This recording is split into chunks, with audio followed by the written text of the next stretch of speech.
On July 9th, Codex was merged into the ChatGPT app, so now its interface has been updated. Let's quickly look at how to use Codex in the new interface. First, let's look at the most important part on the left, mainly the buttons in the upper left corner. Let's start with chat. It's basically the old ChatGPT chat box. In this system, it is clearly a relatively lightweight feature. You can see that its window has become quite small. This means it is mainly used for quickly asking questions. You can use this window just like how we used to chat with the ChatGPT. Besides chat, there is also new task. New task actually has two modes. Apart from simple chatting, all other tasks can be done inside new task. New task follows the option selected above. For example, right now you can see I'm in Codex mode. There is a pull request option. This is a GitHub-related feature. Also, you can see that the features shown here are things like understanding code, building a new feature, and options like that. But if we try switching it to ChatGPT Work, you can see that the pull request option is gone.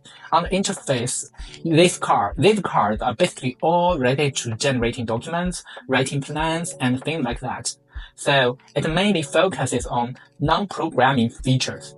After choosing the mode according to our needs, we can create a new task.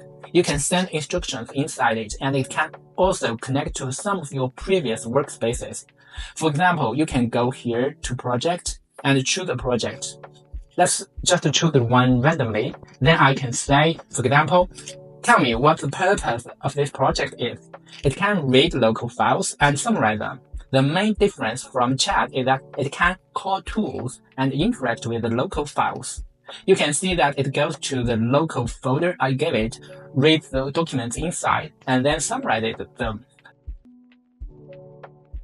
Now you can see the main function of this project is an AI-based content creation system. Then let's look at plugins.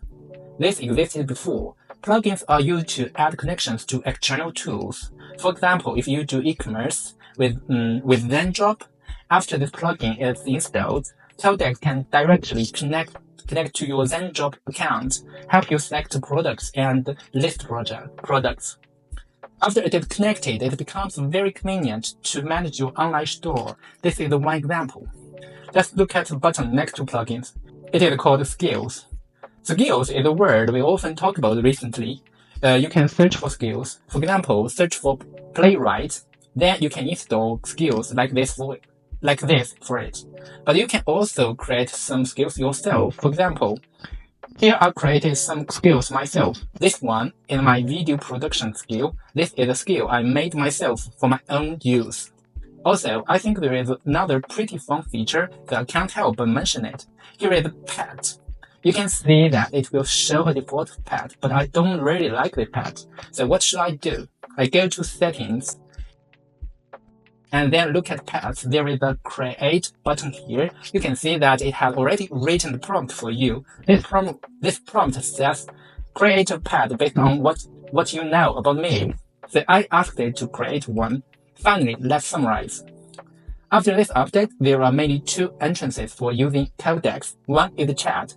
Chat is for directly chatting with it, like using ChatGPT. The other one is new task. New task has two modes. One mode is Codex, and the other is ChatGPT Work. If you are using it for coding, use Codex. If you are not writing code, use ChatGPT Work. Since the process of hatching this new pet takes too long, I will demonstrate it here. Hopefully, in the next episode, I can show everyone what this new pet I generated looks like. Thank you for watching. See you in the next one.